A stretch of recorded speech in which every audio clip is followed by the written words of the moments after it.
Oğa düştük ballı dayma karanlı oğa düştü muşundaq dəhşətlik peyziye bama mani mən doyunu kürküp üzəmdən Şinjanlıq gəlgədən səl dumanlanıb qaldım.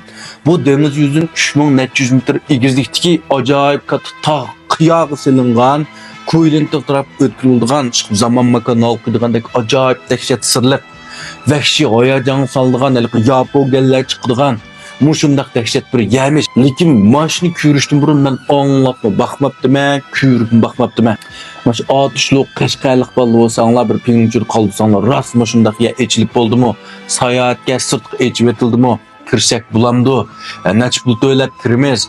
Bu ya həqiqətən muşundaq qaldısın mı? Digəmə tiyan qıb baqqallar bir qaldırsanlar rast muşundaq desanlar boldu ben maşını aydap. Hazırlamam. Oldu. Ketdim. Hem de bu şehirde seyahat kılışık hemimiz amrak, hem de seyahat kılışını yaktırmayız.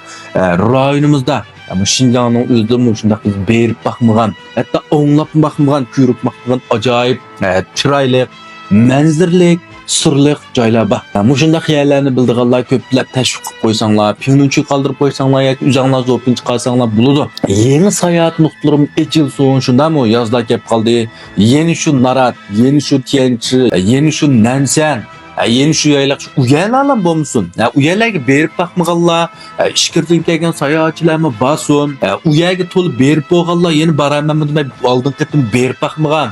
Başqacha yerlarga barlik uyalarning sayohati taraqqiy qilsin shunaqa o yilda Narat qilib atmay Qashqarga patmay jumayli boshqa yerlarni ko'rib baqilamanda onsam puchaqning yangidan sayohati ajoyib taraqqiy qilibdi bu qitim sayohati boshlamchi bo'lib puchaqni Qashqarlarga o'xshash ajoyib qilamiz yangidan sayohat bayram qilib pat yaqinda u yerga berib chuqum naq maydonlarga ko'rsatma yeni başqa bildiğinler pinunçu kaldırıp koysanlar, adreslerini dep koysanlar berip, şu yerlerni tanım qilsak buludu, tan huzurlansak buludu. Şular mı? Rahmat.